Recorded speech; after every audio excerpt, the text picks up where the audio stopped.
They're improving the quality of life in the African American community all across Detroit. Hello and thanks for joining us. I'm Laurel Hess and this is Comcast Newsmakers. Joining me now is a mentor with 100 Black Men of Greater Detroit, Don Ferguson. Thank you so much for joining us today. Thanks for having us. I appreciate it. What exactly is 100 Black Men of Greater Detroit? The 100 Black Men of Greater Detroit is a group of concerned African American men whose goal is to improve the quality of life in the community through our collective resources, abilities, and experiences. Now, we're part of a larger group called the 100 Black Men of America, and we have 4 segments that we all work with: health and wellness, economic development, education, and mentoring. And you have specific programs that are in place along all of these initiatives. Any particular ones that you're most involved with, most proud of, that really make the biggest difference? I'm most involved and most proud of the program that's called Project Success, which is part of our mentoring program. And how exactly does that work? We work with young men in our school system. Right now we have 1 school, which is Old Redford. We're moving to take on 2 schools next school year, and we're partnering with Wayne County Community College.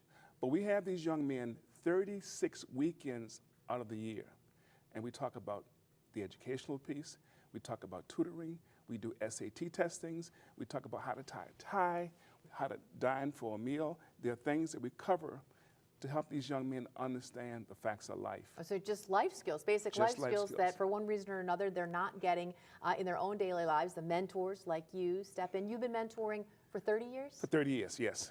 And recently, I should say congratulations are in order. You've been honored and have received National Mentor of the Year. I was recognized as a 2018 National Mentor of the Year by the 100 Black Men of America. Such a pleasure to have that. Well, not a whole lot of people can put on their resume that they've been mentoring and helping others for 30 years, and they're still continuing to do so. That is correct, not a lot of us. I'm sure it was greatly deserved. Why do you think, why did you get into mentoring in the first place, and why do you think it's so important? Somebody did it for me. I had a great father, a great mother, but there are certain things that they couldn't do. And I got involved in Boy Scouting, and I'm an Eagle Scout. And a guy named Raymond Cowens, the Scoutmaster, taught me and guided me and molded me.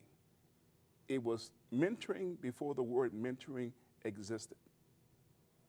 It's always a work in progress, isn't it? It was who mentored you did it in a different way than how you may be mentored today. And every person you mentor, I would imagine, you have a different technique and a different tact, and you get to the same result, hopefully, but it's always different. And you actually do. But what we forget is that we keep thinking you only mentor young people. That's not true. The young men that I serve also mentor me. There are things that I can't do, and they can teach me. They teach you all that social media stuff? They do. They do. It is true. We think we're old and wise. That's but right. The young folks, they've got a little bit on us with a whole lot of technology, and you know, they make you cooler. They do. It's all mentoring. It is. And so is your award over? Is your honor over? Or are they going to have a big party for you now? The party was in Hollywood, Florida last weekend. It's over. But in my heart, it's not over. Because there's so much more that I and other folks can do. You don't have to change your life to change another person's life. And I would imagine over the years, is there a particular mentoree or a particular year that stands out as a big difference that you are proud of and were able to make? I'm very proud of a lot of things. I'm an Eagle Scout, made me proud. I taught at Harvard for 7 years, made me proud. I taught at the White House with President Bush, President Barack Obama, made me proud.